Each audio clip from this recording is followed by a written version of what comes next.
Hey everyone, welcome back to another video. In today's video we're going to go quickly do our dimensional arena. For my heroes that I have gotten is Hela and Tsukuyumi, so two of the most broken heroes in dimensional arena in my opinion, so two really good heroes to not worry about later. And we got shared Helios, which we don't care about, which is good because shared Helios means everyone will have one trash hero at least. And our third hero that we have gotten for free is Vittoria, which we can make use of, but is not really exceptional in this case. So to start the card selection, we are going to have our Bella with Shank, two really strong heroes, Christine, unusable hero, but not something to look forward to, and an Arkdina, which could be a solid synergy filler, but nothing more than that. In the group 2 we have Loki with Victoria, which is probably going to be the choice that I select because not selecting a Fate hero in the draft phase is pretty much trolling, and Loki on her own is a really strong hero. Alice is not really amazing and we're not looking forward to her, but she could be in use with some Venus heroes because of her shields. But apart from that we also have, which is not really amazing but could work as a synergy filler because of Monarchs and Ethereals. In the group 3 we have Elisha, which is the strongest hero in the dimensional area because of her synergy being ethereal and the monarch, and as well as her flat scaling that she gives on her skills, which is max HP and attack. And on top of that she also provides freeze which to all allies that crit, so one of the stronger heroes for both scaling, sustain and the CC. But as I said, we're going to pick group 2 despite group 1 being really strong, but Group 2 is a really strong hero that is almost on par with our Bella plus a Fate hero, so it's not really even close. Then we have Group 1, which is Gaia and Talos, as well as Sandra with our Tsukuyumi, amazing three heroes, Alachasis, which could be a synergy filler for Avengers if we do get to draft them, which is Death Knight, and Hera, which is really hard to not pick, especially because they're both Phantoms and we could create some nice Phantom lineups with our Fate heroes. So even though group 1 is really amazing for Tsuki, I believe Tsuki will work even without these heroes because we can just select our own Eve, for example, which is also a Phantom, and we could make like Eve with these two heroes and the Tsuki and another Fate, which will make 4 Phantoms with Tsuki, a really strong option to go for. So group 2 is looking more favorable than group 1 right now. And in the group 3 we have Hades, a strong unit, but I don't really like Hades that much in Dimensional Arena because of his epic runes. We have Sarijana Yushta, which is really nice, but it's not really amazing because her rune synergy is pretty bad and she doesn't really have her amazing runes, which is her legendary runes. And yeah, other than that, Illyrian is one of the worst heroes, and we have Ariana, which is not really something to look forward to. So we're going to again pick the group 2. For the relics, we are looking some of the newest relics because the older relics are not that good in Dimensional Arena in my opinion. So something like this, for example, you definitely want the Genesis tree in the Dimensional Arena, so we're definitely going to be picking this one because the Gleipnir is also not all that terrible. But actually, never mind, I changed my opinion. This section has 3 of the broken relics, whereas this one has only 2 broken relics. Magatama does require 6 stars to be good, and Cauldron as well. So these 2 relics are good, but not really as good as they should be, so therefore I'm not really a fan of theirs.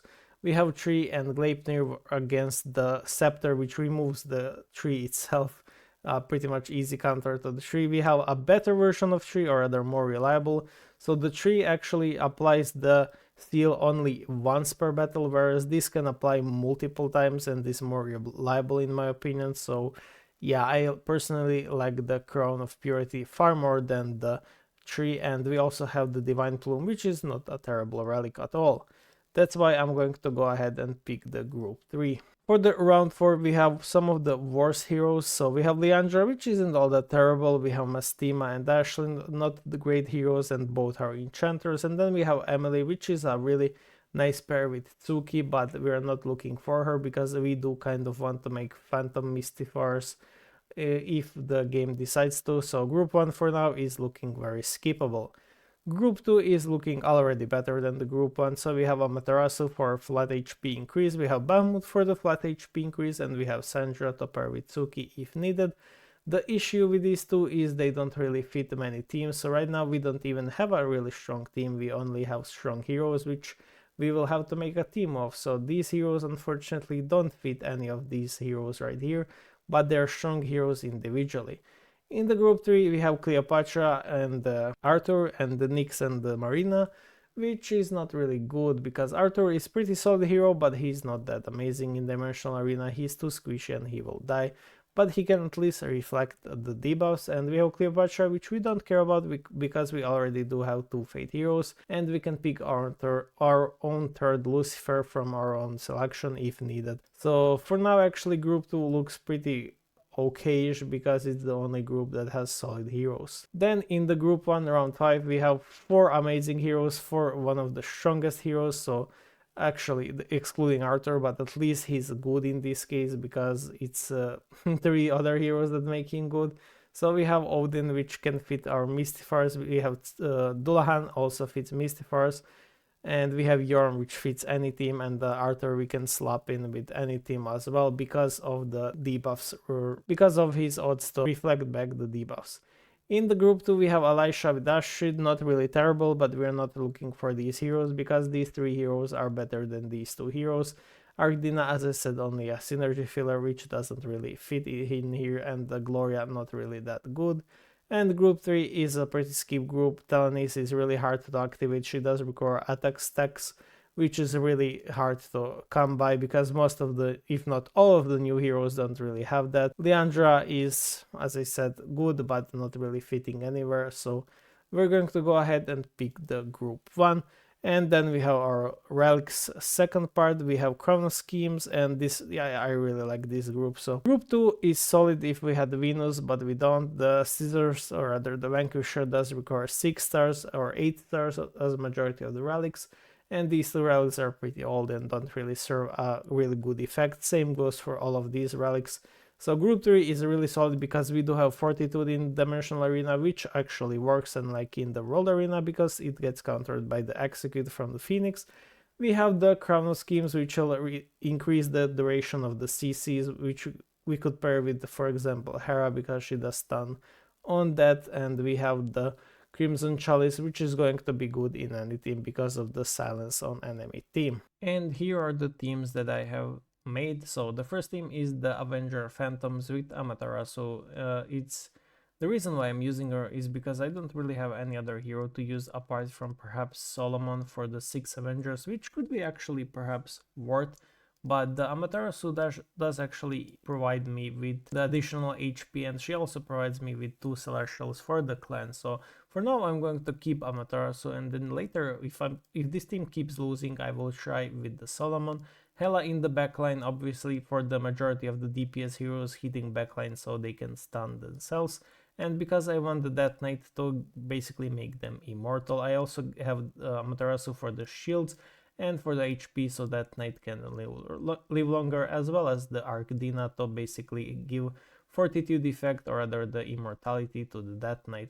So this team is basically made to scale up with Hera, scale up with Arcdina, and when they die they are supposed to take out the enemy team with Hera's bombs and with basically Arcdina scaling from that, as well as Hela. So it has stuns, it has CC, it has immortality, it basically has everything. These are the relics I decided to go for this because it's the only 3 Doom relics that I have, and it's also, I don't really count this as an actual relic because it's too weak to even matter. So this is the team that I'm going with for the team 1, and I do believe it's going to be strong. I might try Victoria instead of, or rather Victoria instead of Amaterasu, but I do believe that Amaterasu is a better option. In the second team I have a burst team with the 3 Glorians, so this team is all about bursting enemy team. The enemies will not have any kind of holy shields because of the Odin. The Yorm is here to increase all of the damage from Victoria and Loki, and Victoria and Loki are here to spam their ultimates and basically kill all enemies. Macaria is only here to fill the synergies with Deviants and the Monarchs.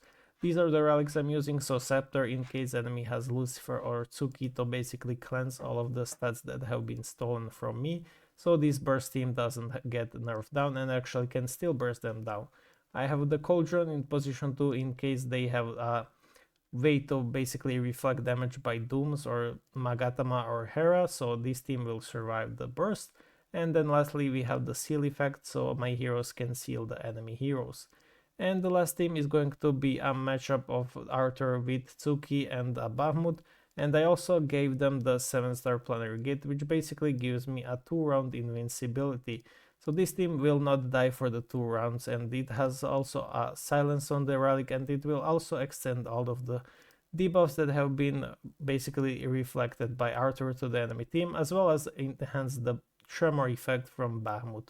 So that's the goal. The goal is to steal the stats from the Mystifier synergy with Tsuki, reflect back the enemy debuffs and controls with Arthur, and scale up with HP from Bahamut to basically survive. This team shouldn't be that strong, but that's why I gave them the planar gate to basically compensate the things that they are missing. It's also in position 2, so they have increased 500% damage boost for the first round it casts, and I'm hoping it does good because of that. So those were the teams for the Dimensional Arena.